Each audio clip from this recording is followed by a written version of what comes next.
I think most anthropologists would like to divide man into two classifications. One, those in which culture is sufficient, and those in which culture is insufficient. Now, this does not mean that the man of beginning must be measured in terms of what would be sufficient for the culture of the American citizen. The question always is it sufficient for the man of beginning? Also, is the culture of the American citizen sufficient for the needs of the American citizen?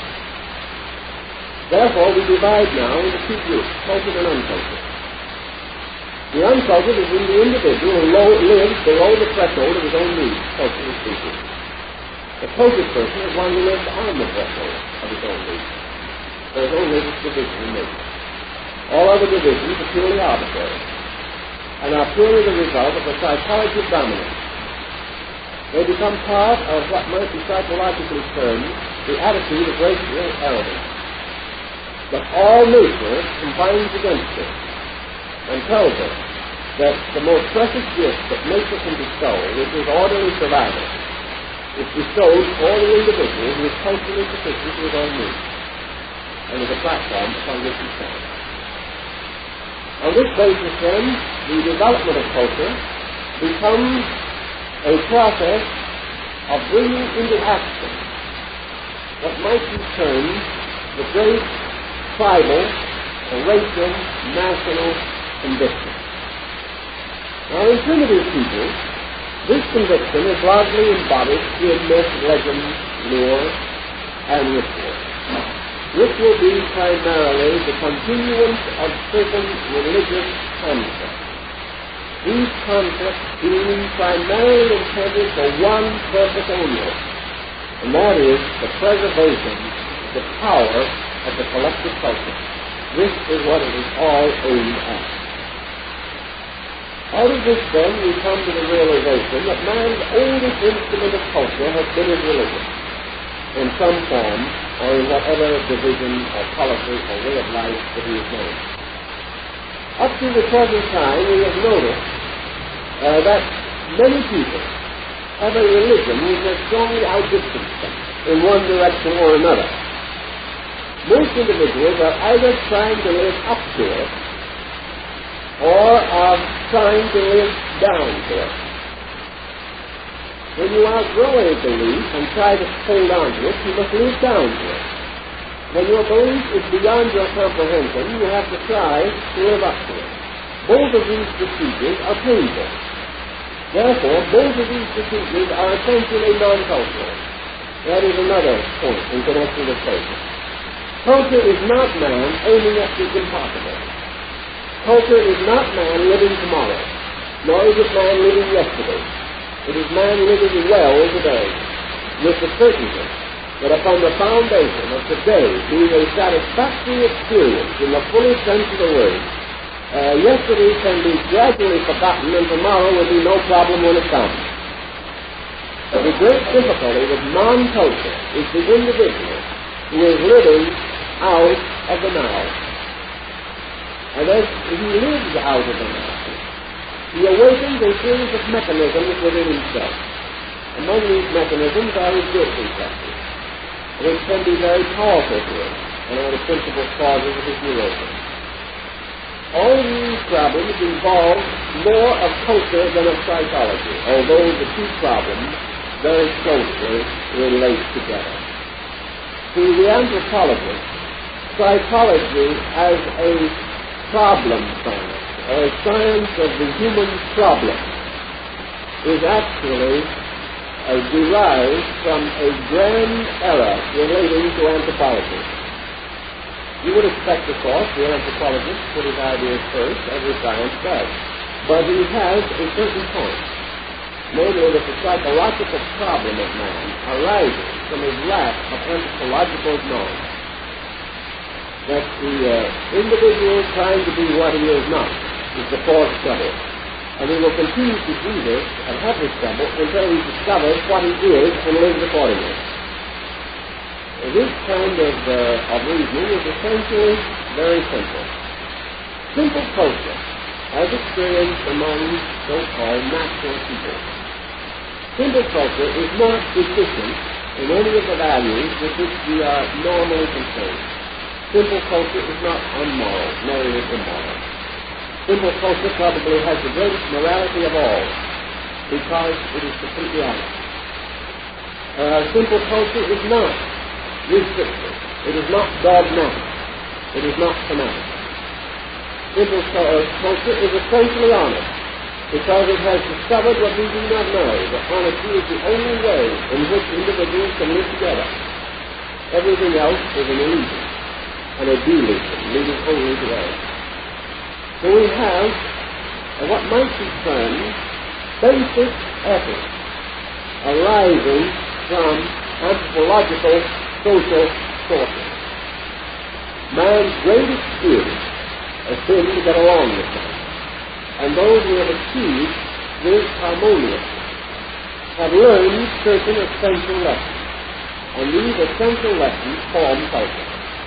Culture is the result of the experience of man with man, the inevitable contacts of relationship.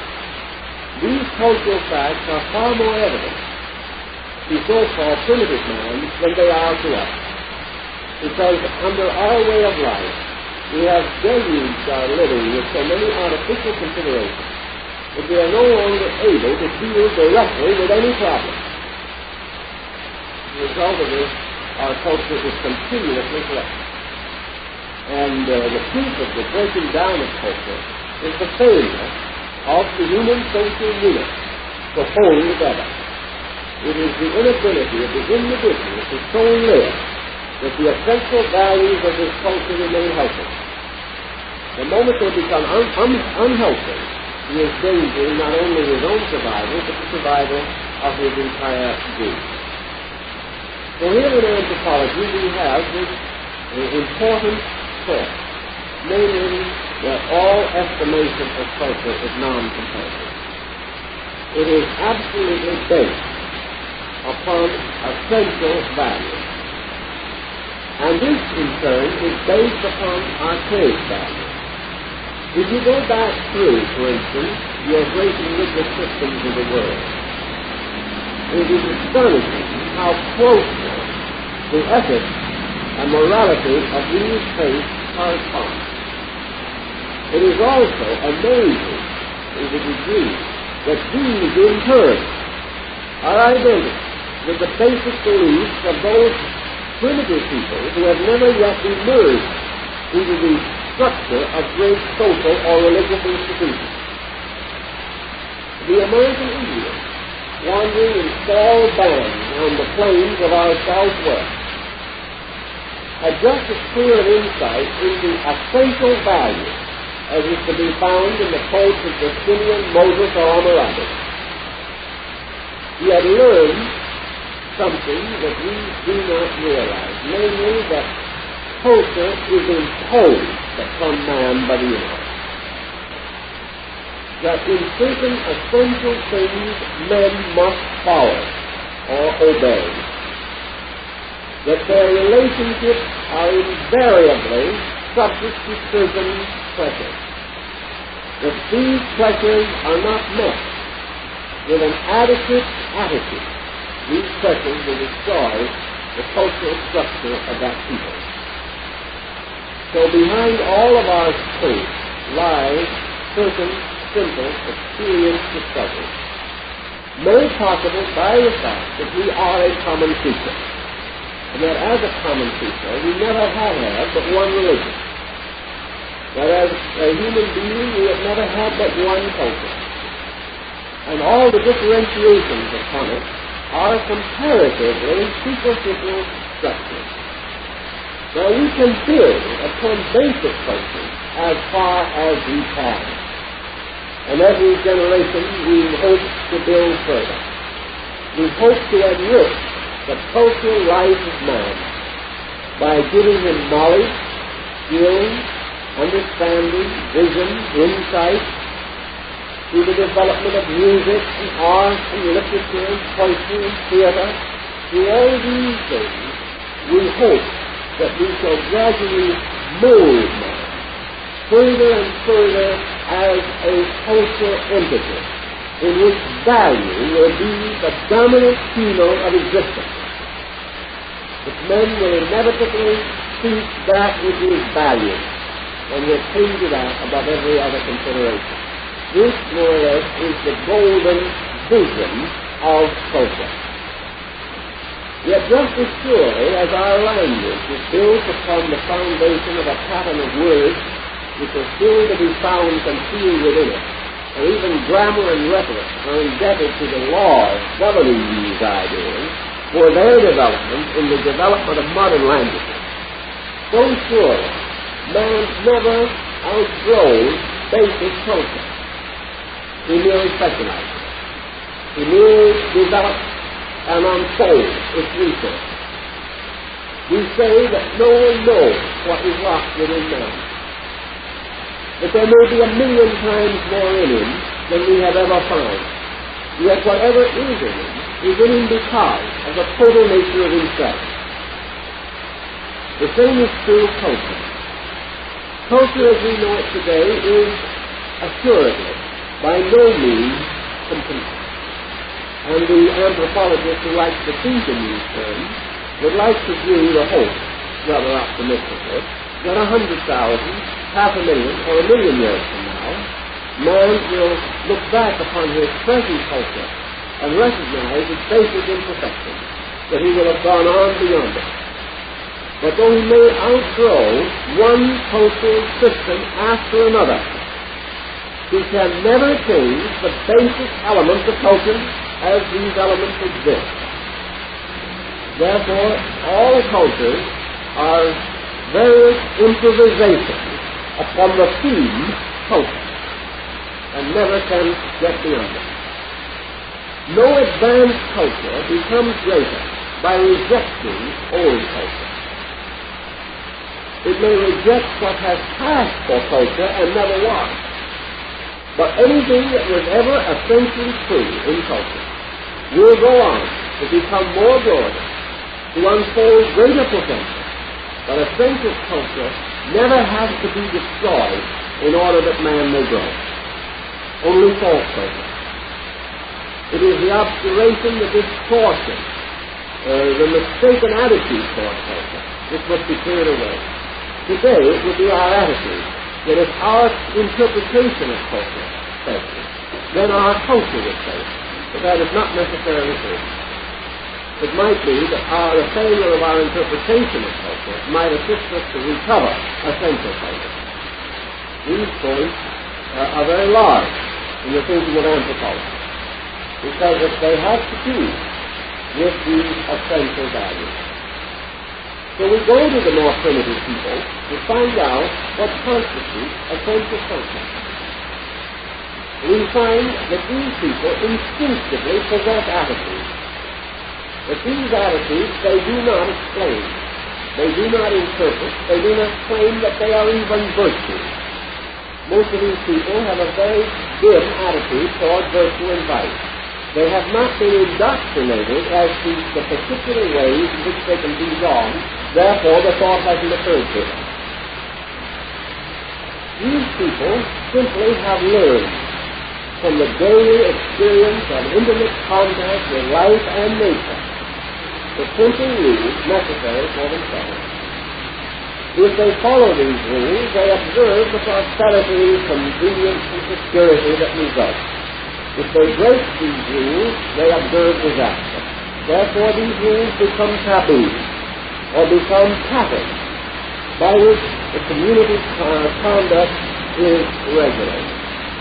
One of the first things that men discovered was that the quickest way to die was to think about only themselves.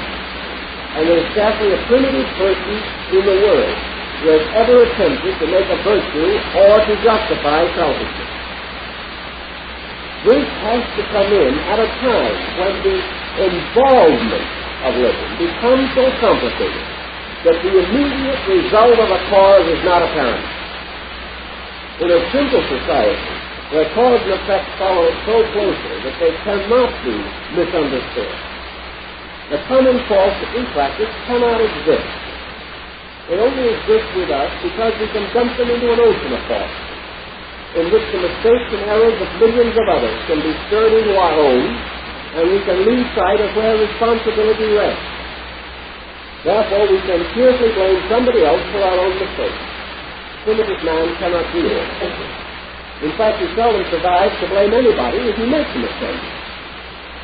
Therefore, his entire attitude toward life is very different. And anthropology, working with these problems, attempts to determine what constitutes value. We think of terms, of course, that value is survival. We know that this did mean this at a very remote time, that there is an instinct in man to survive. But we also know that this instinct was almost immediately supplemented by another one: sacrifice. And almost as far back as we can go in our human thinking, even among the most primitive people, we find a value above survival. And that value slowly molds itself into the concept of honor. Survival is less important than honor, because the honorable man can live with himself, whereas the man who is not honorable cannot. Therefore, to survive at the expense of honor is to continue miserably, which itself is no reward. Primitive people, then, generally considered, are less selfish, less arrogant, less self-centered than what we call civilized people, because in their daily experience they can see the mistakes of these attitudes. We cannot. This leads the anthropologist to point out that there is a basic code which we have lost sight of and which we must rediscover. And the point where it can be most easily discovered and examined is among so-called primitive people. Thus are tremendously increasing interest in them, because they represent a level of value which we have so completely obscured that it's no longer accessible to us. Now, in continuing our problem of race and language and religion, we came to a very important episode in the development of human life. And that was the gradual unfolding of what we would term spoken language into written form. We do not actually know who invented writing. We are assuming, however, that it belongs to a gradual unfoldment from pictographic and hieroglyphical forms of ancient man. We know that at a remote time man began to devise symbols. But these symbols were largely diagrammatic, crudely made representations of objects. And that for a long time we had no skill whatever in creating unfolded word forms. He could not put life in them. He could only regard them as objects. And in his effort to transmit abstract ideas, he found himself from the beginning most unhappily restricted. Perhaps one of these elements of this particular circumstance led to the gradual development of a psychological attitude in them. Namely, that things valuable could not be written, and things written had only a certain kind of value. Certainly we know that from the very old time, matters which had to do with spirit, with soul, with God, with the great principles of things, were never written. We also know that in those times later, when men symbolically began to associate vowels with life energy, which they did, that it was customary for them not to write these vowels, but only to have them figuratively in their own minds to be inserted in the writing by the reader himself. This was one of the peculiarities of the very early Hebraic language. We also know that the effort to bring words to life resulted in a gradual change from a hieroglyphical or pictorial form to the hieratic form, and a gradual increase in language symbols.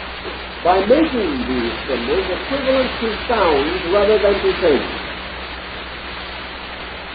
The natural division of these sounds, as Lambda attempts to show us in the development of his concept of the Maya language, these sounds probably originally were the names of the things pictorially represented. Therefore, the sound for a picture was at least the beginning of the name of the thing for which the picture represented. It was then, however, discovered that by putting several pictures together and using their sound, other concepts, which had no pictorial equivalent, could be transmitted. And in Egypt, this became most commonly associated with proper names, in which by placing the glyphs in a cartouche, they were read no longer as symbols, but as syllables. This is an illustration and an example of man searching for written form. With the rising of written form, a very interesting thing took place in the anthropology of man. We say there was nothing that was more important to man than the discovery of writing. We just love to glamorize that magnificent event.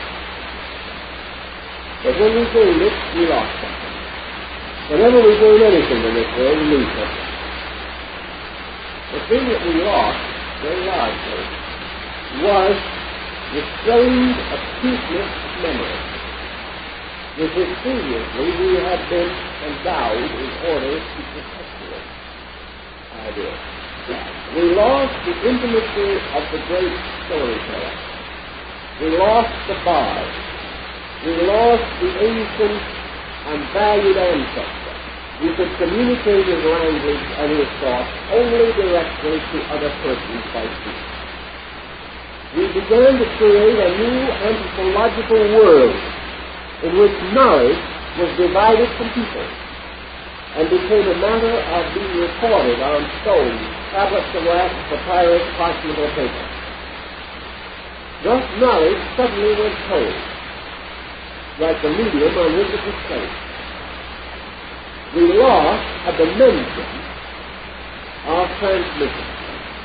Perhaps that's one of the reasons why today we have an instinctive love of theater. It's because it has something to do with the living transmission of ideas. Something went sour in the development of written words. It was the living inflection. Words are not only according to their letters and their syllables, but they are according to a life moving behind the breath. And in all kinds of transmission, there is a factor of the holy breath, the breath of life, carrying those words. It meant something. It meant something on a purely physical basis. It meant what the Iroquois called to the renda, the transference of a spirit, rather than merely a picture. So men became more and more indebted to pictures. They became more and more conscious that ideas could be passed around in books. And they forgot that in the transmission of ideas, there was a tremendous individuality. The old storyteller never told his story twice before. He told it according to the need of the hour. He told it and he made a certain emphasis according to the nature of the person who sought to instruct or inform. He made a lesson of it in every instance. And it was the lesson about the subject, rather than the subject of the book itself, that became the aura of culture relating to that thing. And the discovery of writing and the entrusting of all of man's ideas to almost unchanging written form blocked the living transmission of knowledge. It blocks the individual from having this knowledge forever contemporary. If we had Plato today descending through 100 generations of people, teaching only order, we might not know quite so much about what Plato said, that it probably got a little out of order in the course of time. That we would have a more living power of Plato moving into our lives, the others living in our time. We would have the opportunity to add to the original 2,500 years of constant living descent of ideas. This could be a very important subject, and perhaps we will help to solve it at some degree at least by our increasing recognition of the importance of visual instruction and visual education. Perhaps our television will help us to capture something of the bard, something of the living transmission of things visible, rather than always depending upon their abstract statements, which we cannot be certain will invoke the same idea within ourselves. We cannot talk to the book. We cannot act with respect. We can only accept, constantly accept. And in this way, we lost a tremendous dimension of cultural life. The other question we must then pause for a moment and ask is the descent of races. Now, in the philosophical system, we have, as we have noted before, the story of a descent of races, much as we might have a descent along a long stairway or ladder. We assume, for common purposes, that of our three races, that are the two groups that we have mentioned, that the Negroid corresponds with the ancient Lemurian race, that the Mongoloid corresponds to the Atlantean race, and the Caucasoid corresponds to the Aryan race. Now this, you know, is a very interesting thing, but it got us into some trouble. One of the places where it got us into an obvious bit of trouble was in Germany during the last war. Because this idea, the descent of races, had quite an effect upon Nazi psychology. And it had a very important part to play in the development of the Nazi concept of hyper-Aryanism. It was very largely supported and substantiated by this so-called ladder of races that had been developing around metaphysical systems of thought. And the principal educational leader of Germany at that time was a member of one of these esoteric groups that had taught this ladder of races, and he thought it very convenient. It was used against the very things we would want to have it used for.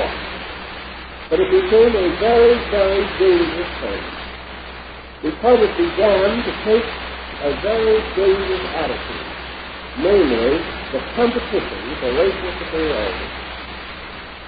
It began to take the attitude of the latest discipline, and that all other ancient races had had their days in the sun, were disappearing, and that the world is now in the keeping of the mighty Aryan force. This led to a very bad problem on the level of culture.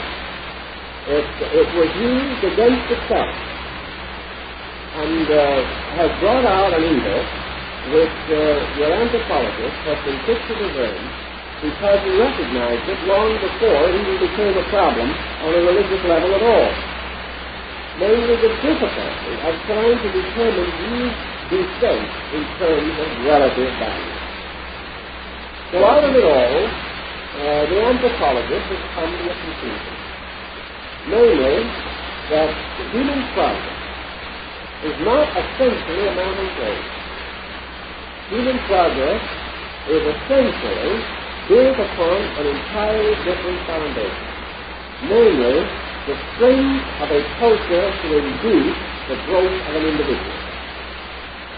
Wherever he is placed in a cultural pattern, it is this cultural pattern that very largely determines what he will use, how fast he will grow, how bright he will be, and how so-called superior he will become. That these factors are not necessarily intrinsic in the so-called racial differentiation. That the cultural factor is its effect upon the life of the individual, inducing him to excel himself by a series of continual motions, not to outstrip himself to the degree that he cannot catch up, but gradually to challenge him more and more, to release or reveal values within himself. Experiments have been made on a number of different levels to determine the validity of this concept. And most of these experiments have held up on the level of essential culture, though they have not necessarily held up on the level of assumed culture, such as specific forms of knowledge. Therefore, man has a common knowledge and a specific knowledge. These two may not agree, but we must not and should not assume that lack of specific knowledge is an indication of deficiency of common knowledge, or the essential knowledge that lies beneath the surface of things. This essential knowledge, which also has locked within it the potential of almost every type of specialization under appropriate cultural incentives. Therefore, culture is not only this pattern, but it is a progressive unfoldment of incentives. And the trouble has been not that the individual did not have capacity in most instances. It is that he lacked incentive, that he lacked the circumstances around him by which certain demands were made upon his own anthropological complex. Thus, for example, if he was never under a challenge, whatever was necessary to meet such a challenge never came out of himself. This happened in the case of the Inca of Peru. These people, isolated on the western hemisphere in the southern pocket, never developed any adequate international cultural concept. They had no idea of anybody but themselves, because they had never seen anything or anyone except these native groups that were not even on their level of culture at that time. The result was that a handful of Spanish and a dozen horses overthrew an empire, simply because there was no way to meet the sudden impact out of experience. This type of situation simply means that within the Inca state there had been a cultural specialization. And as we study their policies, we study their ethics, we study their morality, we are lost in admiration for it, because they were a magnificent people. But they have never developed the ability to meet an invader.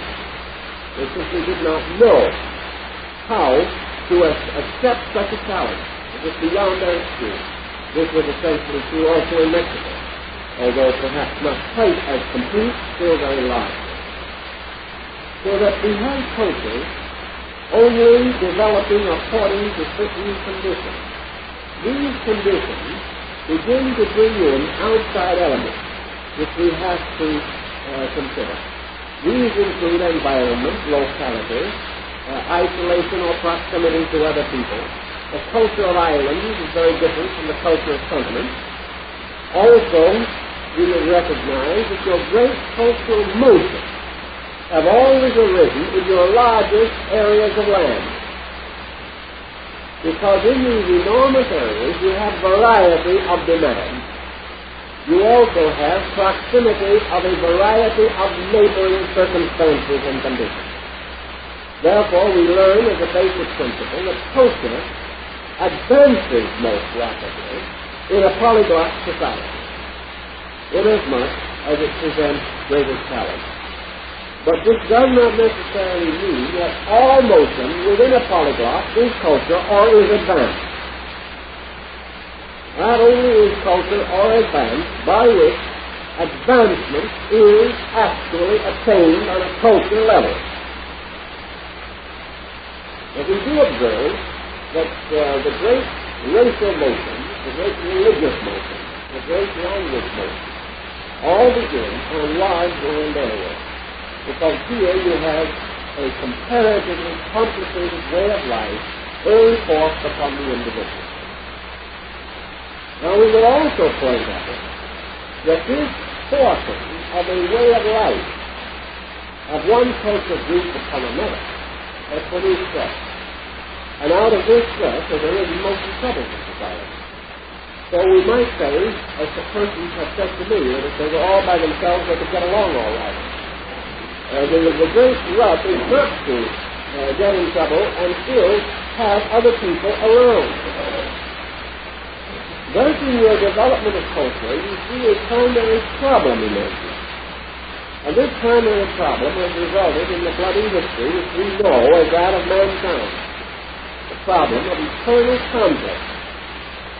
Yet essentially, this conflict is non-cultural, and every factor involved in it has always known this, but has not known what to do about it.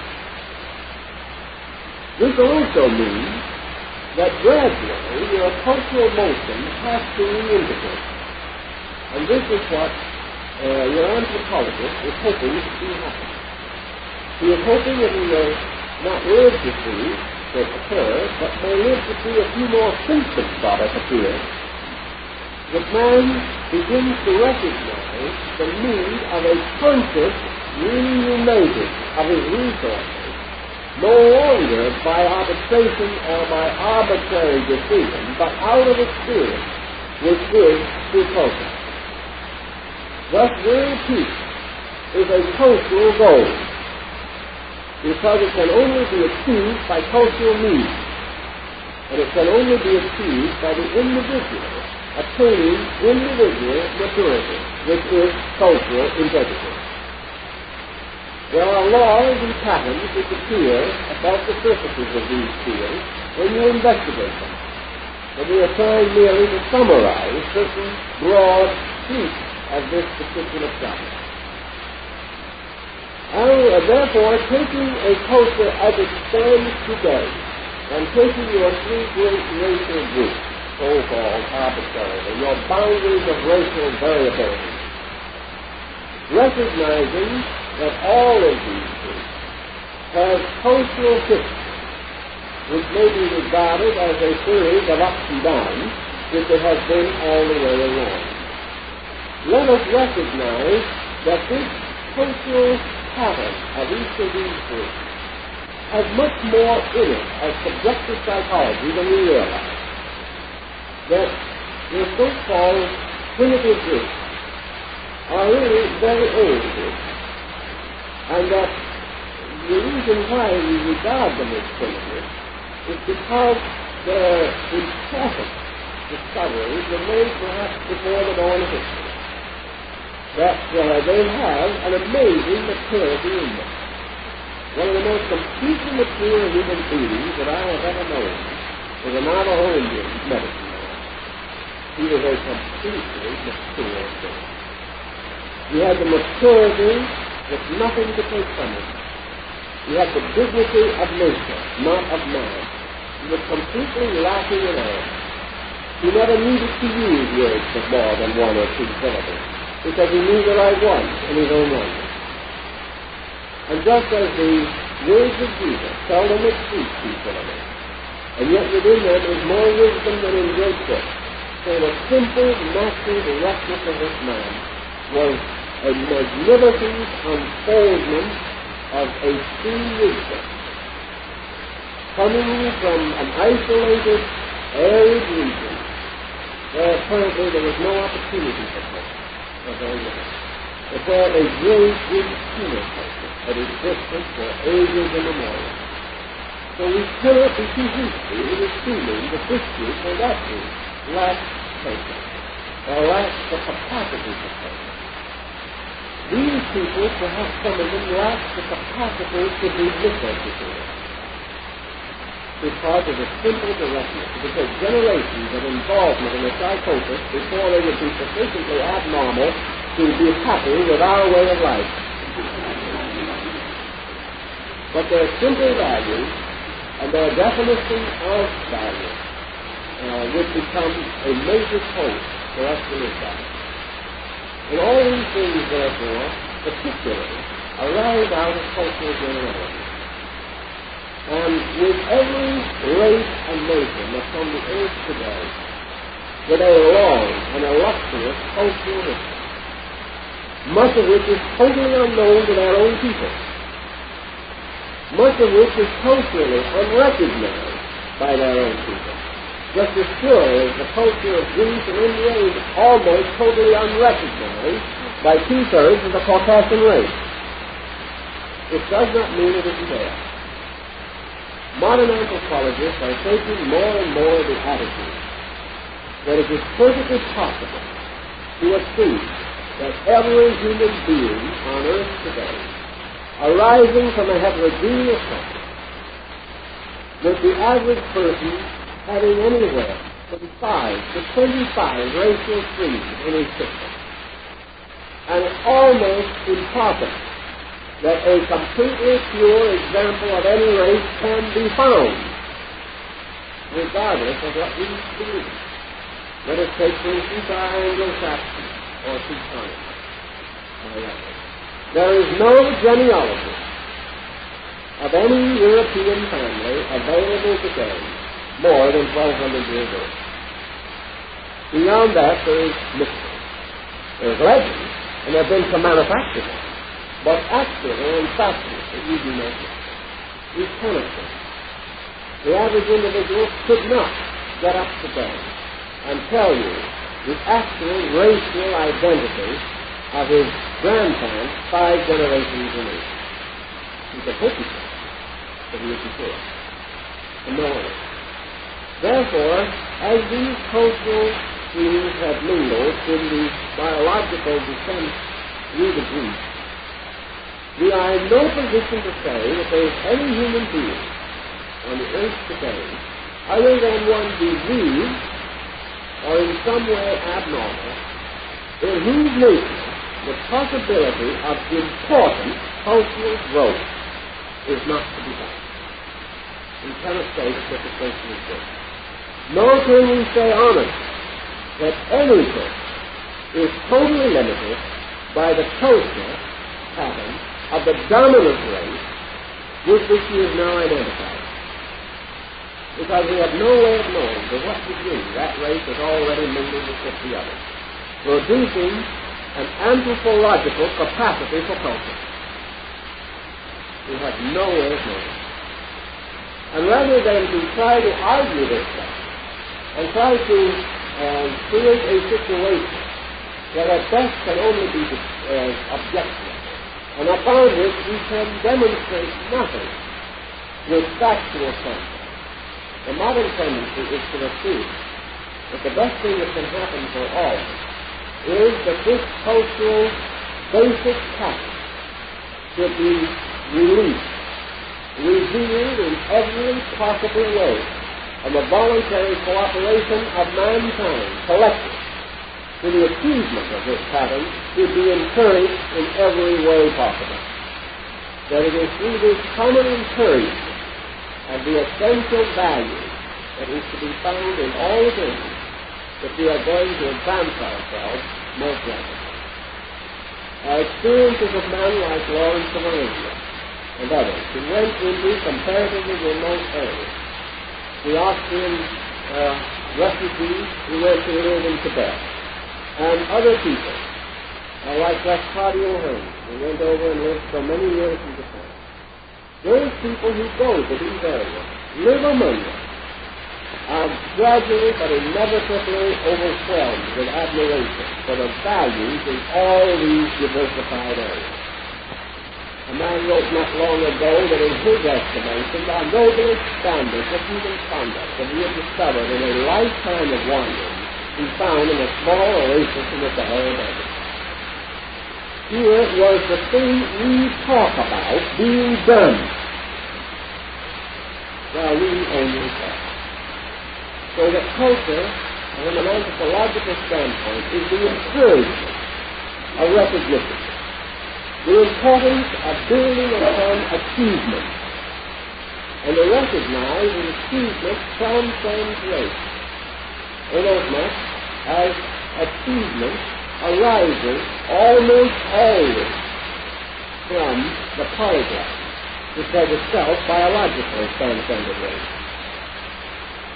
Achievement arises nearly always in as streams in which there have been many meetings, thus creating apparently an important internal biological tolerance to ideas. These points then cause us to say this, that there is all probability, or much to support the idea, that races did appear, as the esotericists would like us to assume, and I think you have reasonable ground. Yet these did appear in some time as a sequence, and that in this sequence, which is undoubtedly an archetypal motion into manifestation, in which the individualization, which is present everywhere in the universe, took over its proper manifestation in the productive mind, that these races did emerge in a pattern, in a sequence. But let us also realize that races, once the racial structure was established as a base, races were born out of races. Therefore, that races in every instance, according to the Hindu esoteric tradition, were the result of specialized groups arising in a previous race, possessing apparently those advanced cultural instincts by means of which a new dispensation or a new way of life became proper and reasonable. That such a thing may have occurred, and probably did occur. There seems to be even no good anthropological reason to doubt that such could have happened. And there has been no essentially better explanation of it. But this also tells us of something that even the materialist is inclined to admit. Namely, that when progeny arises within families or within race, this progeny always carries with it an essential element from its own ancestry. That if we wish to follow the scientific idea of natural salvation, and we do not wish to assume immortality for man, I'm not saying that we should do this, but I'm saying if we wish to take the scientific route, then the answer to science officers is that the Father lives in the Son, and that this Son in turn lives in His Son, and that all continuance is through the continuance of the racial structure. If we wish to assume this, and perhaps physically there is some ground for it, although metaphysically it is not a sufficient explanation, we then realize that ancient races never died. They vanish into their own descendants in each case. If, therefore, a first race finally vanished from the earth, it was because it was a thought, because its essential life culture was transmitted to another. Gradually the forms may have disappeared, but the life of the race never died. The life of culture never dies, because culture is an unbroken tradition. But culture is always in some way carried by the bloodstream. Therefore, if there are races that we wouldn't even like to call friends anymore, some remote cannibal at a distant time, let us remember that actually that ancient state of affairs did not cease. It simply unfolded. As one ancient Indian fable says, you look at the 5-year-old child and you say, where is the man? And you look at the man and you say, where is the 5-year-old child? The man looks very different from the 5-year-old child, but the 5-year-old child did not disappear to make way for the man. The 5-year-old child is still in that man, but it has grown and developed beyond. It was not clear that a man might come. It was rather unfolded that the man might appear. He was always there. Therefore, as the first race, the Lemurian, seemingly disappeared or became exceedingly decimated, it is simply because its more advanced cultural unit simply moved into a new racial form and continued. If, as is gradually reassumed, the Caucasian race has taken dominance over the Atlantean or Mongolian race, the matter which, by the way, is a little under dispute at the moment. Because at the present time, we are wondering just exactly what is the relationship between the Caucasian race and a vastly numerical, overwhelming Mongolian race. Perhaps these people didn't have their place in the sun a million years ago and vanished forever. Perhaps they're going to show up again. Perhaps there are wisdom in the words of Scripture that the first shall be last. In any event, whatever moves into what we might term some higher order of cultural availability, or intellectual availability, or emotional availability, carries within it always that which went before. Just as sure as when our time comes to cease and some better people to take things over, we will not cease. We will continue in them, going on to contribute to their culture all of the intrinsic and innate consciousness which we have accumulated in our long and turbulent adventure. This is the only way in which adventure becomes meaningful. The adventure of the caveman and the Neanderthal man is only meaningful because it made possible what exists now. The fact that these people struggled ages ago does not mean anything except in terms of certain basic values which we have gradually come to understand or to know out of that primordial struggle. Thus, the problem of the racial offense is again one of specialization. And we can think of the possibility that certain types seem to be more able to accept culture than others, as we know. But that means to accept our culture. And that is where the fact comes. Some people cannot accept our culture. They never will want it. Others, we cannot accept theirs. But this no longer becomes the basis of superiority and inferiority, but of specialization within great cultural generality. Regardless of what we accept, our primary goals will remain the same.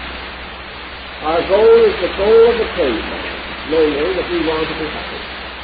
We want to be secure. We want to be loved. We want to be understood. We want to take girls for our children. We want to know how to provide for the needs of our own existence. And instinctively, we have an impulse to share with those whose needs are greater than our own. These are the basics. These have never changed. And all that we are attempting to do by true cultural progress is to make these goals available, to make it possible for us to be these things that we have wanted to be from the dawn of time. And morality, ethics, philosophy, logic, all of these subjects exist only to help us to make these goals come true. And these goals, cultural goals, are available and possible to all people. And in time, all people, through the richness of their diversified experience, will contribute to the ultimate and final statement of our cultural goals. Our music, our art, our literature. These things cut through all artificial social groups and bring us into a common humanity. To understand this, to serve it wisely, and to develop with understanding the solution to our own cultural needs. These things together constitute, it seems to me, one of the most vital parts of the subject of anthropology. And so now you'll have to stop and go on next week.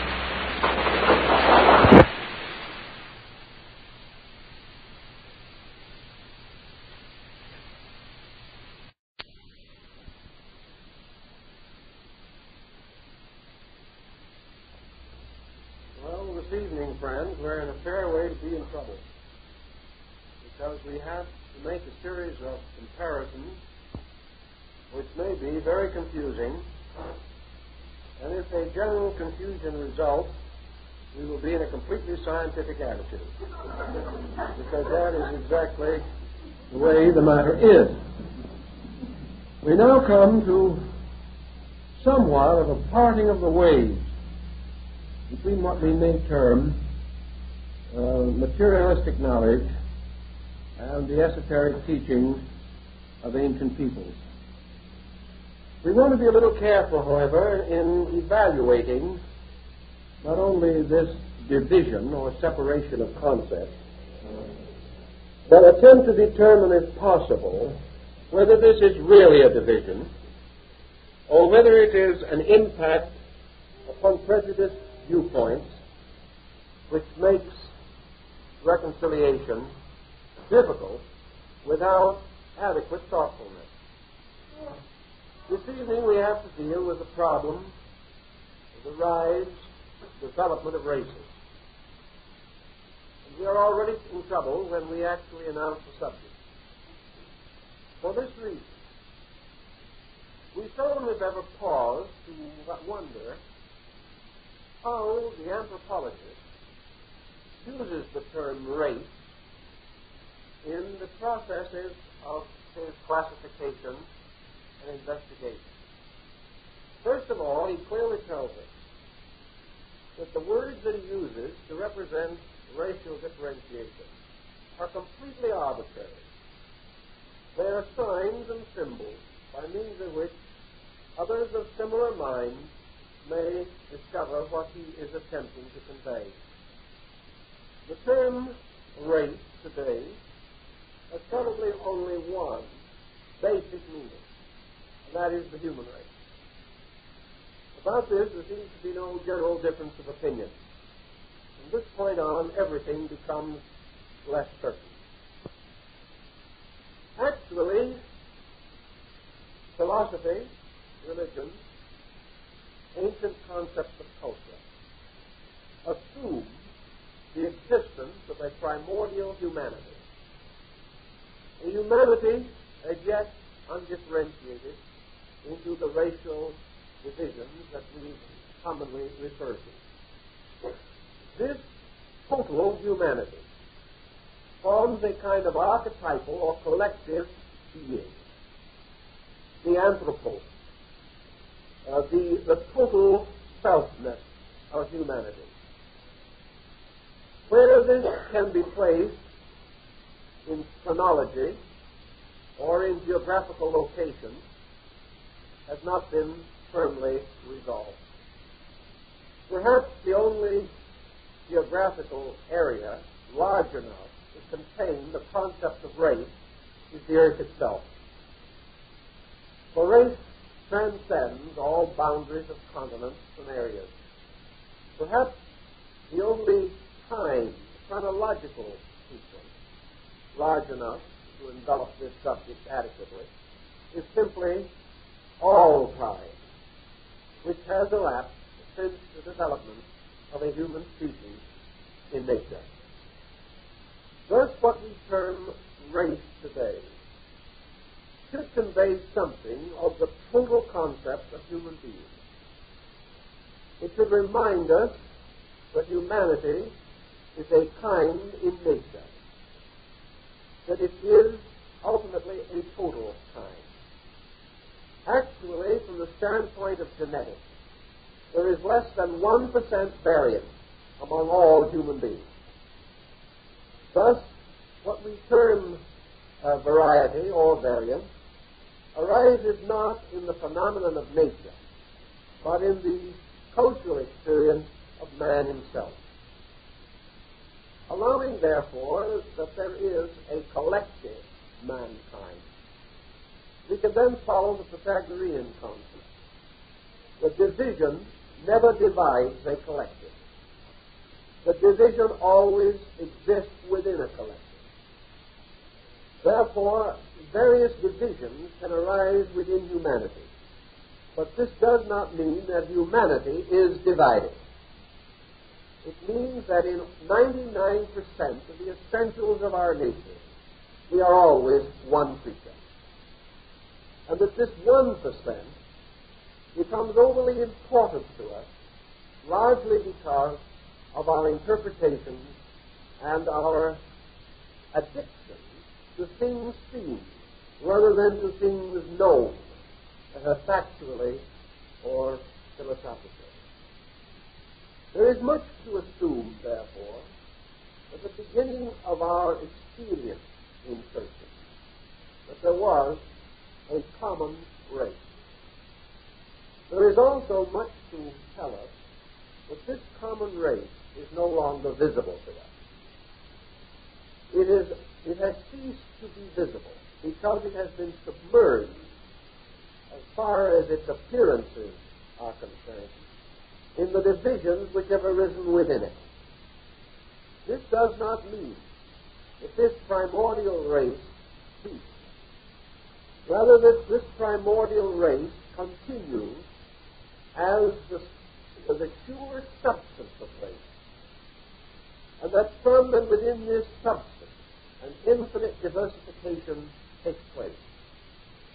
The ancient Aryan Hindus tell us that there was an ancient race, a race that preceded all known races, but that race vanished in the dawn of things. But this race was composed of beings that were to disappear into the life waves of their own descendants, or those that descended from them in terms of racial differentiation. That there must have been a hypothetical first race. We must assume there has to be a first of anything that has a beginning.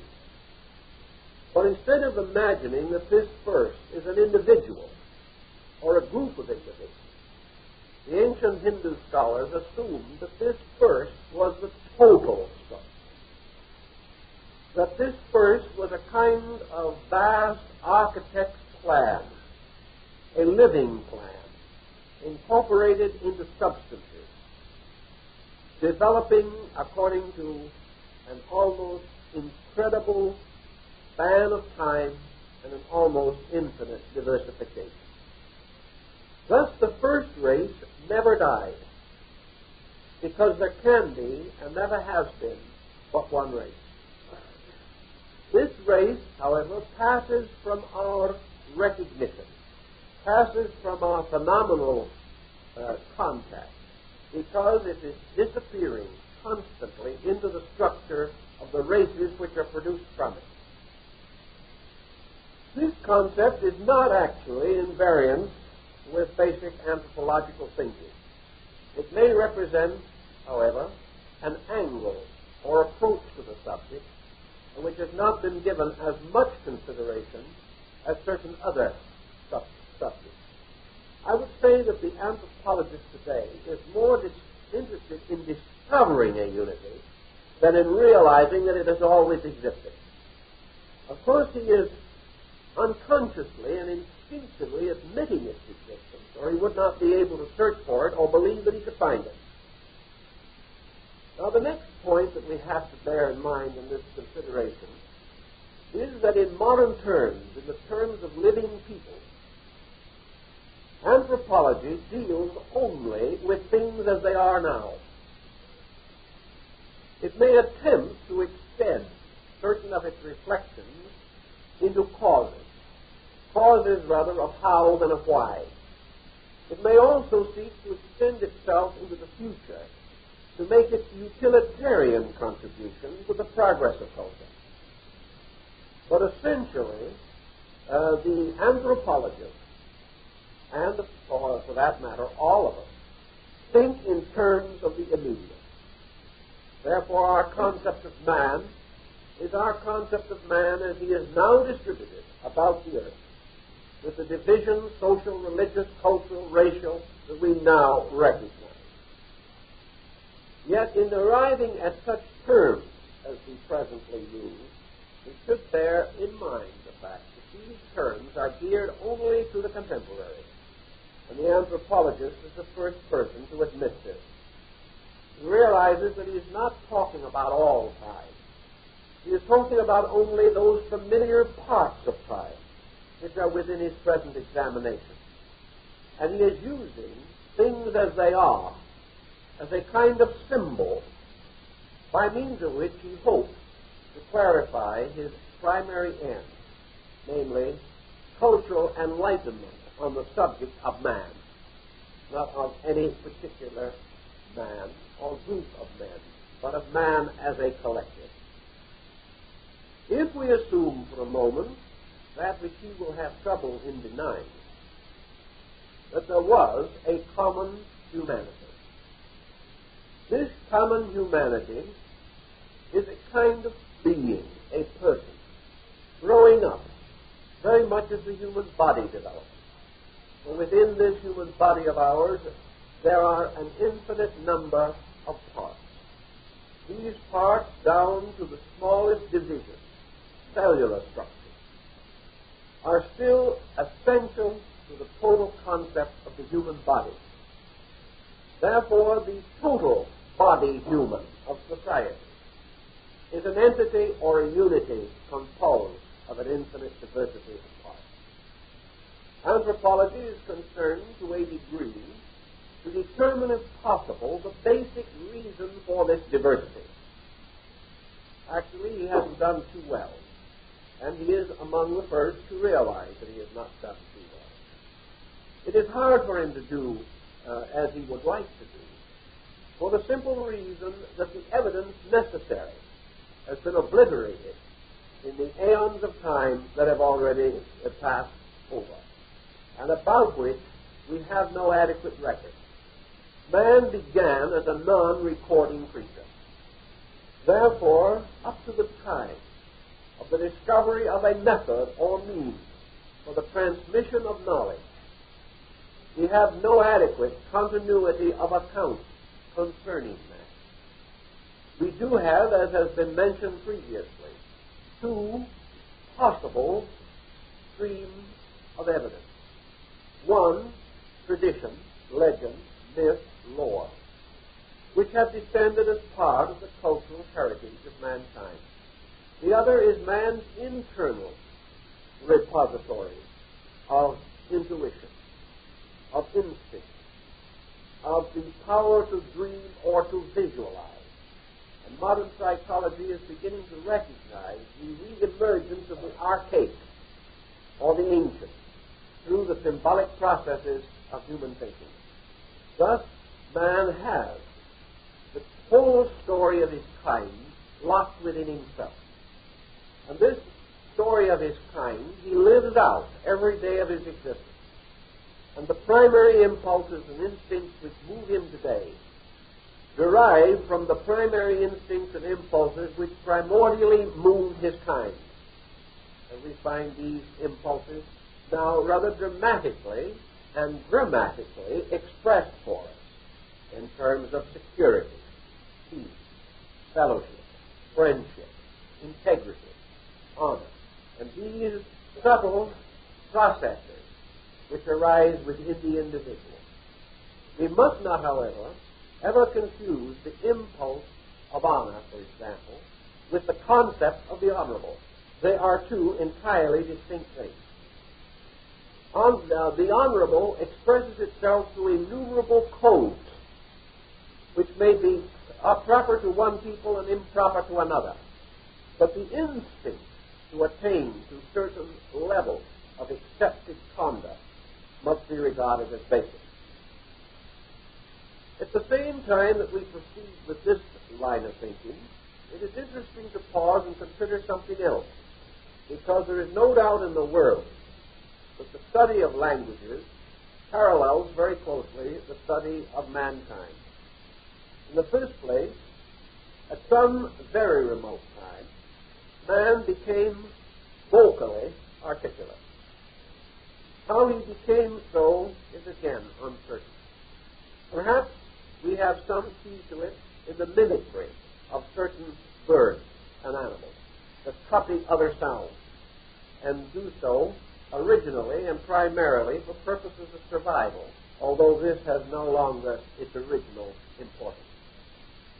That man began by communicating ideas by sounds originally associated with those ideas, perhaps is our most natural conclusion.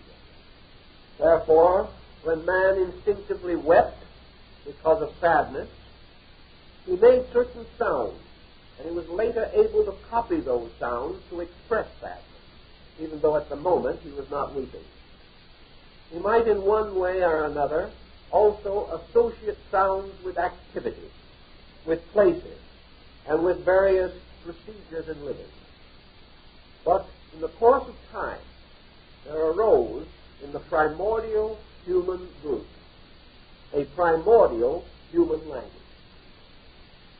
This human language, like the group itself, has disappeared. Perhaps it had something to do with the ancient free Sanskrit language of India, sometimes referred to as Sansa, or the language of the gods. Very often we create mythological concepts to express this problem. But we are in now one very simple position, that in language as in race, we begin with an archetype. We begin with a total language. And what we know as languages arise from the total language. There were certain common words that arose in the pre-history of man. And out of these there came into existence an extremely flexible vocabulary, long before man had any written form whatsoever. Some may wonder just to what degree this vocabulary was universal. I think we probably will find that it was universal in its beginning, and like all other things in nature, drifts from a universal to a particular condition. In all probability, these primordial sounds, like certain primordial ideas which are distributed throughout mankind, arose from such simple natural phenomena that most peoples either held them in common or were able to recognize them when others made use of them. That this language should die, disappear, vanish from the face of the earth, is not reasonable or proper, any more than that the first race of men should vanish from the earth. What happened was that this language became submerged. It was submerged within and behind languages, so that we cannot actually say with certainty that any language spoken by man today was first, although almost all ancient cultures claim a certain priority for their own. Actually, the first language has disappeared into all others, just as the first race has vanished into all others. The truth of this, of course, lies in the most ancient and basic terms and words that we know. In old days, men made a great study of comparative words, and where they found the easiest and most available supply of these words was in religion. They found especially in the great ancient sagic documents, in the great epics of their people, in their great scriptural writings, in their myths and legends, and possibly most essentially in the names of their deities, one very common source or common ground. Another very common and natural ground, as we might suspect, was the name of foods, various food elements. The names for most common and simple things, most anciently known, were the words that still survive, hidden in the extensive vocabularies that have later developed. We think it is interesting to find, for instance, the name of a Greek deity traceable in India, or the name of an Egyptian god paralleled in America. We begin to think that the possibility is of migration that accounts for this. Perhaps to a measure they do on a secondary level of later events. But primarily, these words are kind of root words from mother languages. They have passed through various modifications, which the students of this subject can handle. But actually, we have evidence of a common spoken language, a language which may have been inadequate to the specialization of people, so that it vanished from our notice as specialization proceeded, and particular and special things required more and more attention. But in this specialization, attention being constantly turned to the new, the old was left pretty much alone. Therefore, it is in the oldest and most basic words that the common language is most easily traced, although we cannot hope to restore it entirely. We know it was there, just as there was a common humanity that undoubtedly made use of it in the dawn of things. This common language was extinct, or at least submerged to the point where it was no longer noticeable, before the invention of writing. And also, we are possessed of very little knowledge of its sound, because no man has ever heard it. It was not spoken in historic times. And even had it been, we would not be able to be certain that it has descended to us. We have tried for many years to restore the Pythagorean lute, but we cannot do so because no one has ever heard it. The living person has not heard it, so he does not know arbitrarily what its sounds might be.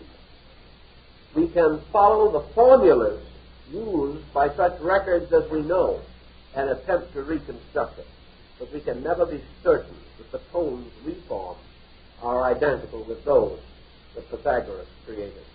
We have no way of knowing because we cannot hear those sounds. Thus, so many things are dim and dark to us because we can no longer participate in them. But we have to consider them merely as hypothetical reconstructions. And this is the situation we are in a very large part of our cultural problem. Also, we know human habits are rather interesting things. And today, for instance, when we speak of ancient people, we never, or practically never, speak in mind of anthropology or biological situations. When we say the ancient Greeks, we never begin in our mind to measure stones or anything of that nature, because the ancient Greek to us is a cultural entity, not a racial entity. A Greek is someone in a toga who said certain things, did certain things. He was an artist, a scholar, a mathematician, a philosopher, a warrior. When we think back upon ancient Greece, there is nothing less important to us than the biological aspects of Grecian life. We have no interest in it. When we think of the Romans, we are not attempting to determine the difference between a Roman and a Syrian. We are not at all concerned. To us, a Roman is a soldier, a legislator, an emperor, a despot, perhaps, an adventurer, a conqueror. But he is not a biological entity. And the same is true today in viewing practically all cultures that we know, except for a small group of specialists who are searching constantly for missing links in the descent of man. All peoples are now divided according to their cultures, recognized and admired according to their cultures, or reproved because of the defects of their cultures. We no longer think of them in terms of their genes, but in terms of their genius, and it's just as well, probably. On this basis also, we must recognize that essentially the development of race is marked by the development of culture. Development has no essential meaning to us except in terms of culture. We think of the physical structure as underlying culture. If the Greek hadn't lived, if he hadn't had arms and legs, he would not have been able to be a scholar, a philosopher, or an artist. We assume his biological capacity for the things which he achieved. But we make little moment of it and pass on immediately to matters of some greater concern. It is the same of individuals. We are quite certain that Plato was weaned at one time, but no one cares. No one is at all concerned with the fact that Plato probably passed through the childish diseases and may have been a slight problem to his relatives in his infancy. These things mean nothing. We are interested totally and solely in the man as a cultural unit and the effect which he had upon his own time and upon all time subsequent. It is the same in the study of humanity. The infancy of man, with its innumerable problems, is really of very little interest to us. What we are trying to discover constantly is not the story of man's biological growth, but the record of man's achievement, as this achievement affected his own time and affects our time. Thus, under certain covers, we sometimes misrepresent our own point of view And we make another very serious mistake when we attempt to bind culture to biology. In other words, if we should go so far as to say that a Greek attained his culture merely because of his biological existence, we would be getting ourselves into a serious situation. When the Greek becomes a symbol of culture, as it has so become, it is a symbol of an attainment, not of a biological situation. So we have to watch carefully that we do not assume that certain racial problems must inevitably be involved deeply in cultural problems. In our modern researches, we know that this fallacy can lead to the gravest misunderstandings and miscomprehensions in general. The next point that perhaps we should attempt to consider is what we know as the account of the descent of races. Today, we have established what might be called a tripod. Humanity following, perhaps, the ancient doctrines of revelation. The human family, in our present experience, not considering at the moment such races and such experiences as have passed so long in limbo that we cannot even reconstruct them, we seem to find a trinity arising within the racial structure of man, just as it arose in his religion and philosophy. This trinity presents us with a threefold enclosure, which is valuable only because it represents the extreme boundaries of something. It does not tell us anything particularly about the contents, but it does bound an area and give us a certain point upon which to work. Therefore, we consider the variable of mankind as contained within a triangular frame consisting of three basic types of humanity, recognized as surviving now, and also recognized as having descended from a very great antiquity.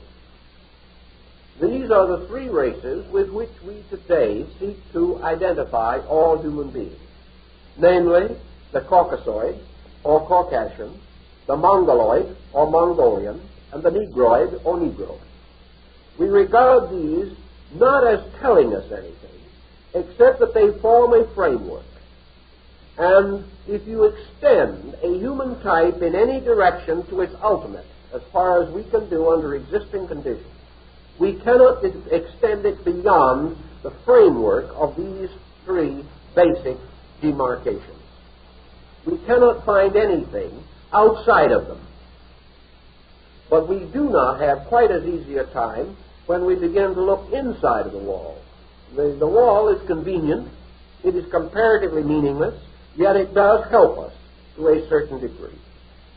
Now, because of the fact that we have only a very limited time, we cannot go into all the ramifications of this subject, but let us give a symbolic example of exactly what we mean when we say that these boundaries are exceedingly abstract and elusive.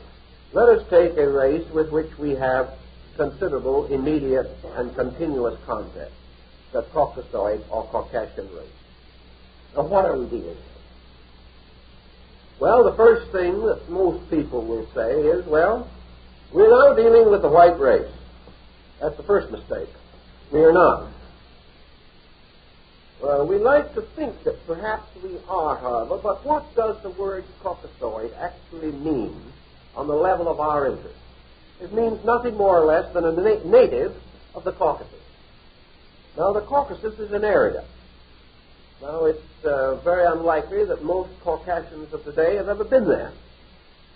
But it represents to the anthropologist the seat of a type. To his thinking, the people of the Caucasus represent an almost perfect specimen of a kind of people, and he calls these people, therefore, Caucasians. Now, exactly where do the Caucasians live? And here we come into an interesting problem. we discover that the Caucasians inhabit Europe, North Africa, and Asia Minor. Now, we might assume that they live in Brooklyn or Chicago, but when we move them into North Africa or into Asia Minor, we begin to have a little trouble with them, because they are no longer the kind of people that we assume to be Caucasian. Yet they are. Because the Caucasian represents a whole series of factors. Essentially, these factors are determined by scales and by the development of certain basic cranial and other measurements by which we determine, not from appearance, but from structure, the basic family to which a people may belong. Now, if we check systematically into the subject, we will find, for example, an Arab. Now, this Arab may be almost any color you can think of, from a very pale olive shade, resembling somewhat a citizen of Sicily, or he may be practically Negroid as far as the color of his skin is concerned. But you will always be able to distinguish him by the structure of his body and face and head. You will also be able to distinguish the way his hair grows, and a number of interesting developments. One is nose, by which he can never be mistaken for anything but what he is.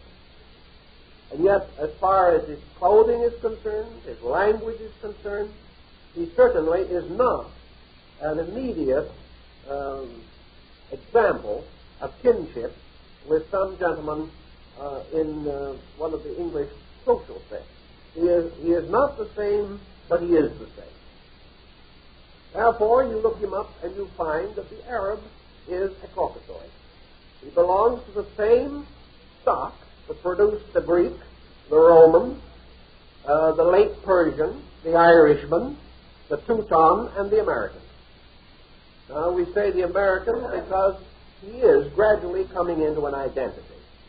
He is an example of something we're going to mention a little later, namely the noble polyglot. Now, among other interesting examples of the Caucasian is in all probability your Phoenician, your Chaldean, your Babylonian. These ancient gentlemen with long beards and high crowns that 3,000, 4,000, 5,000 years ago reigned from their empires in the valley of the Euphrates. These were good Caucasians. Yet time and consideration divides us very greatly from them. You look up in any work on anthropology the word Semite, and you will learn that it is a branch of the Caucasian race, something we have not ever thought about. Why? Because regardless of what this man believes, regardless of his cultural background as we know them, regardless of any other factor, he is bound into a pattern by genes and by the basic structure of his nature. So that we have, under the word Caucasian, a marvelous differentiation of possibilities. Now, the same is equally true of the Negroid type. The Negroid type we essentially regard as the basic type of the African people. However, he also extends into some rather remote and unexpected areas, showing up with a variety of attributes. But never can we mistake the basic structures of this particular group. Our Mongolian is another. Now, our Mongolian is a very polyglot group, and he has had a tremendous influence. Actually, we know today that the Mongolian group is larger than both the Caucasian and the Negroid put together, and also shows up in more places than even the Caucasian, regarding him as a trader, adventurer, and explorer. Actually, your Mongolian or Mongoloid is the most widely diffused and distributed of all your groups. Now, the moment we come to the realization of this, we come into another situation, which has been very well pointed out by anthropology. Namely, that At this time in our racial development of life, there is practically no possibility of differentiating either the racial or cultural descent of any people. This is, therefore, one of the points that we must hold against all arbitrary division. The division is diagrammatic. It is not factual in experience. Actually, the human race, as is said today, is none of these things, essentially. It is actually a kind of mongrel which has in it all of these elements.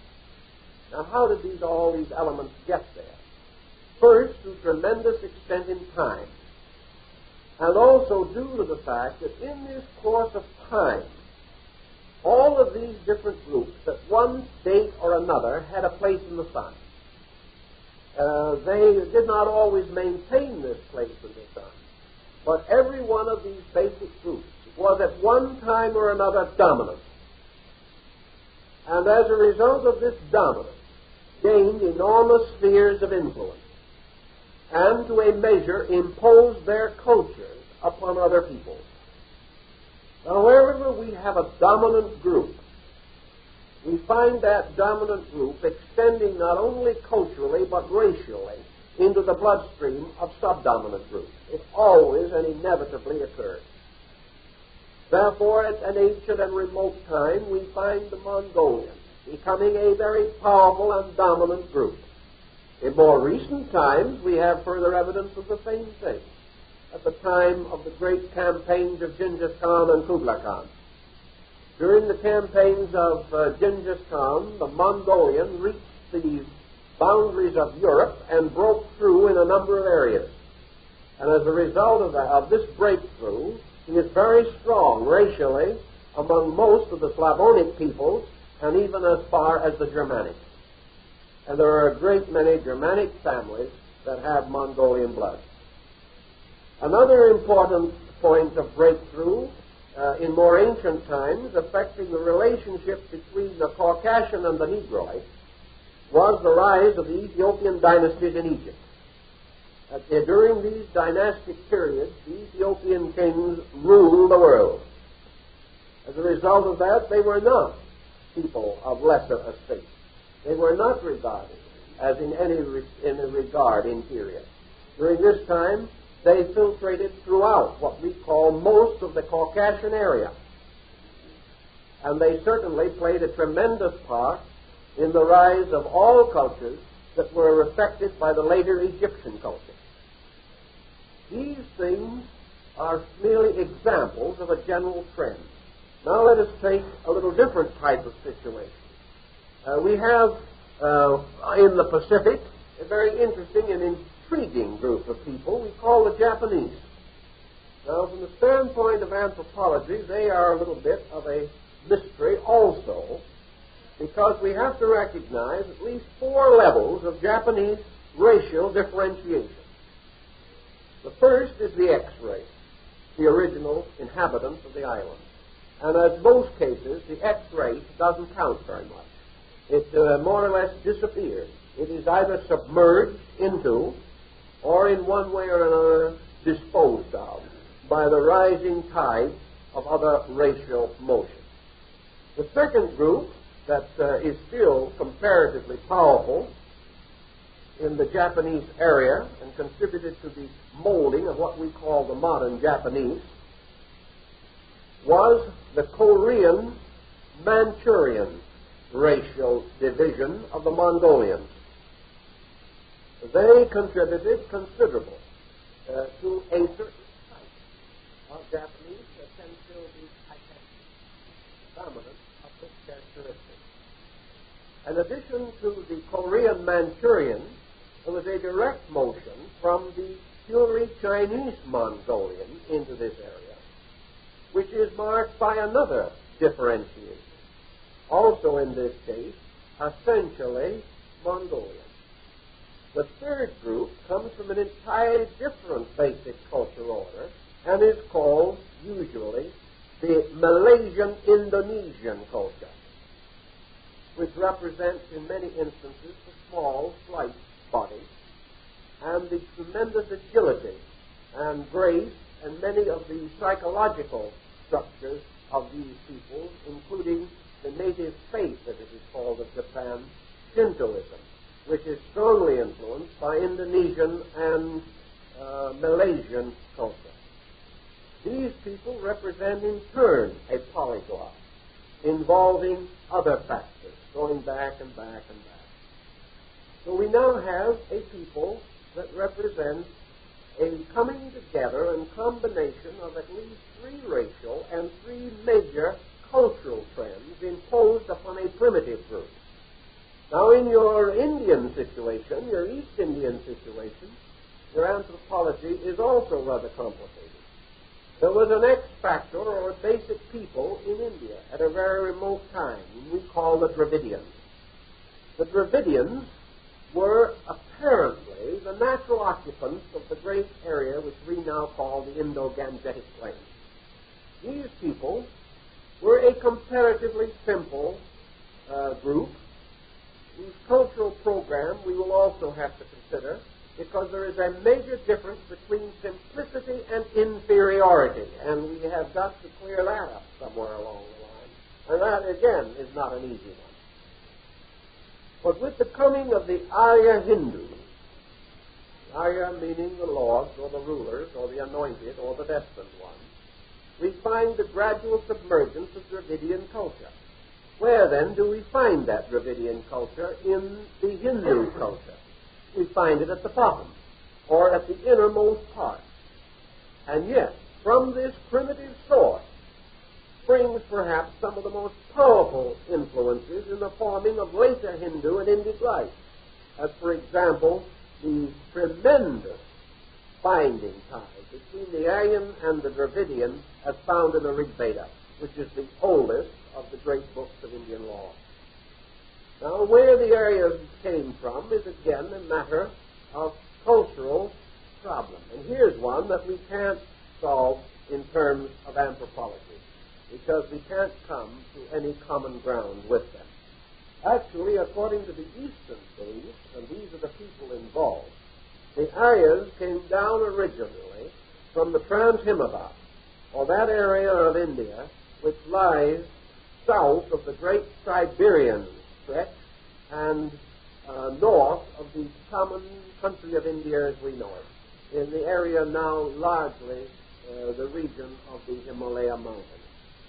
The high plateaus of these mountains are said to have originally been the home of a people, which, because of the very environment in which they lived and because of the tremendous racial pressures within them, were a far more active people than those living south in a more tropical climate, and gradually, in extending their power downward, they conquered or dominated the entire area and finally forced the Dravidians either to accept them or to run before them, which some did, and took their final refuge on the island of Ceylon. All this tremendous picture represents drives of ancient people. Whether this occurred, as the East Indian believes, perhaps 1 million years ago, or whether it occurred 50 or 100,000 years ago, the legend, the lore, the tradition seems to make certain that it did occur or exist.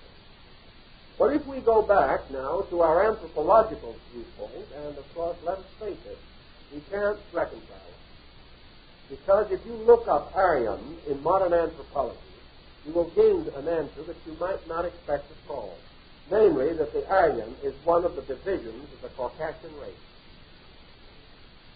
Now, the reason for this standpoint apparently is that the anthropologist does recognize that the Aryan is the same bloodstream as the Anglo-Saxon. That although he is on the opposite side of the world, that he wears a turban, he is still one of us. Something that we sometimes fail to remember, and perhaps we can be excused for a brief detour because of an interesting thing that happened some years ago in this country, which has a bearing upon general ignorance of anthropology. And that is that when the Maharaja Gaikwar of Baroda, one of the greatest of the Indian princes, came to this country to attend the World Fellowship of Faith during the time of the last great Chicago Exposition, he engaged a complete floor in a prominent hotel. The hotel refused to put him up because he was not a Caucasian. And as a result of that, and in order that he might not be further embarrassed, he bought the hotel. Now and because he was a Caucasian, he sold it a few weeks later at a profit. So you can have your own viewpoint on these matters. But the fact remains that while anthropology has the attitude that the Aryan moved from the Caucasus into Asia, the Hindu has the attitude that the Aryan moved down from the north. Whereas the old Persian culture would have a tendency, I think, to suspect that what we call this grand motion actually began in the general area of the Near East.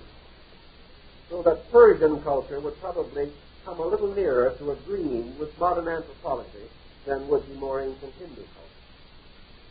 But here, out of this, we have only been doing all these ramblings for one essential purpose, namely to point out that nearly all of the boundaries which we have set up, by which we can arbitrarily distinguish between people, these boundaries are boundaries of words.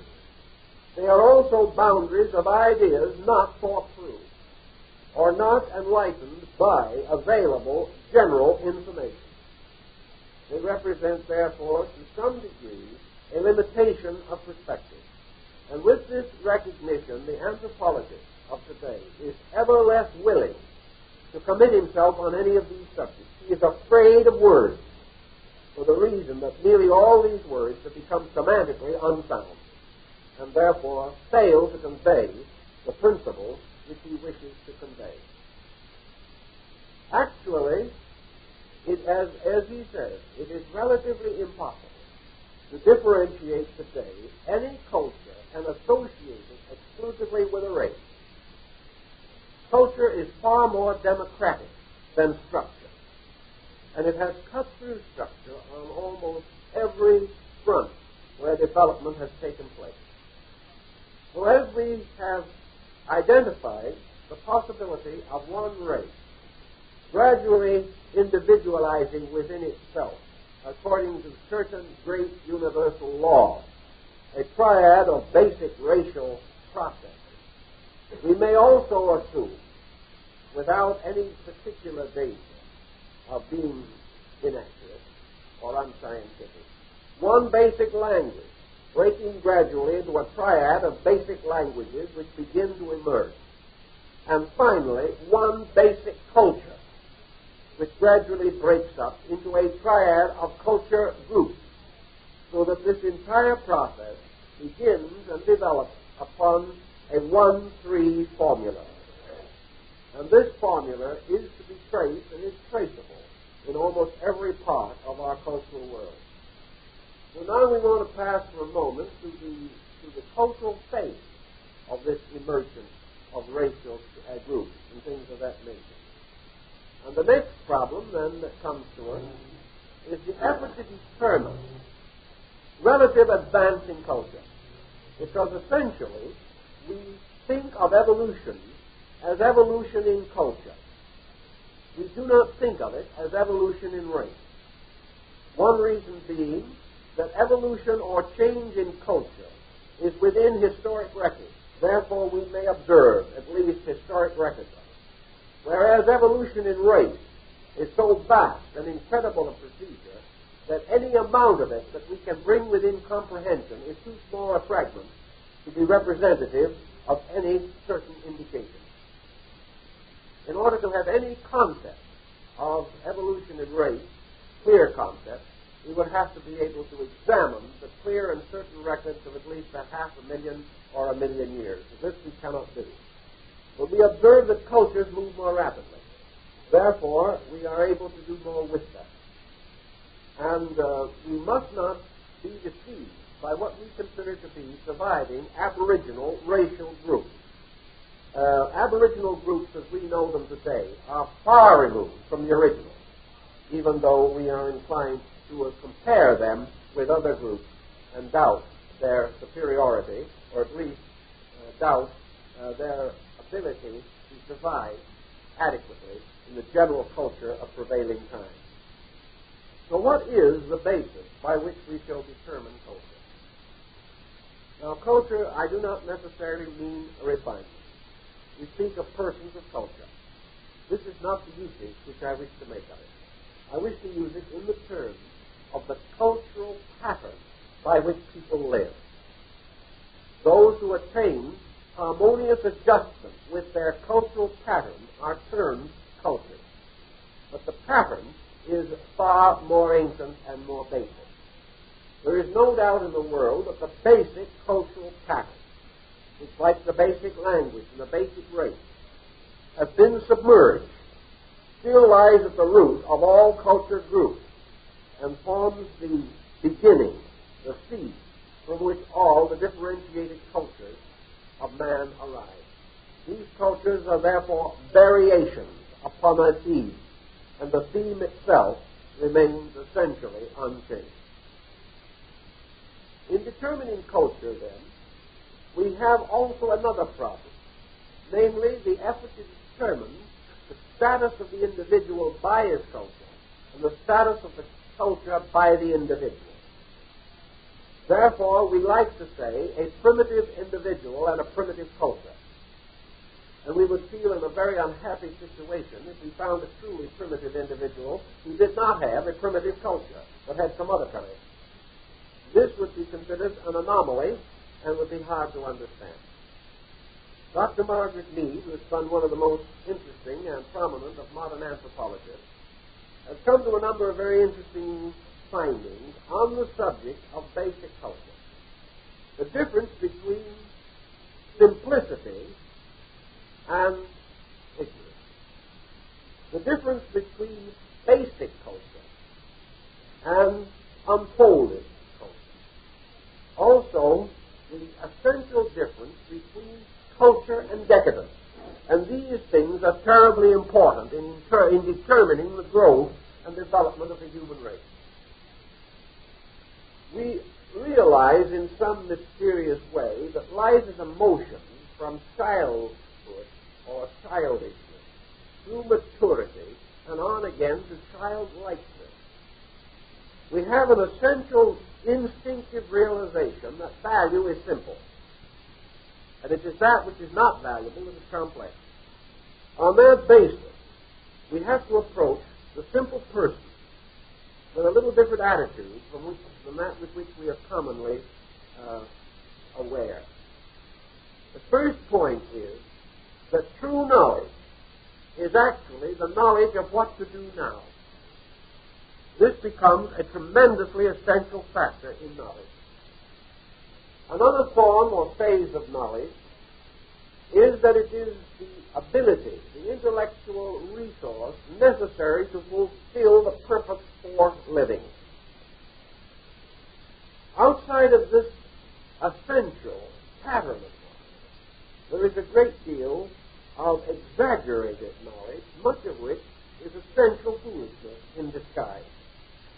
So our anthropologists, attempting to determine value, must determine the difference between learned and unlearned foolishness, and also learned and unlearned wisdom. Because culture is essential value, not assumed value. And an anthropologist would say definitely that the fact that man makes a satellite to go around the moon, around the earth, has nothing to do with culture, and does not advance him culturally one iota. But when man ends juvenile delinquency, he has made a major step forward in culture.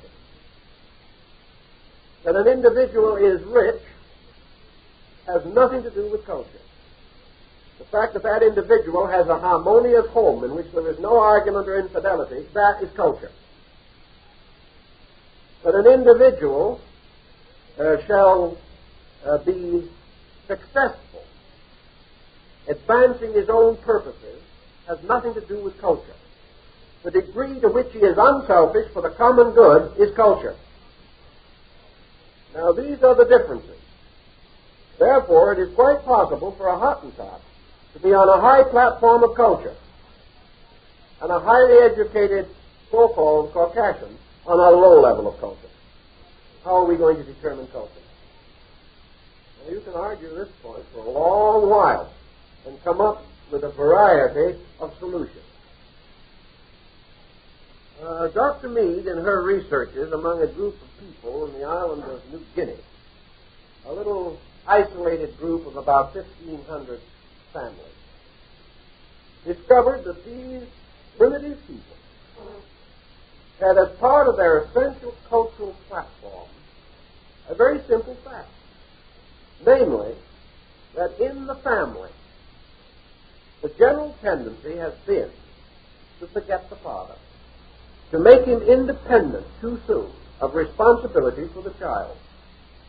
So according to their philosophy of life, the father is held equally responsible for the development of the child before and after birth, and must perform constant ritual until the child is 5 years old in order that this child shall have a proper maturity.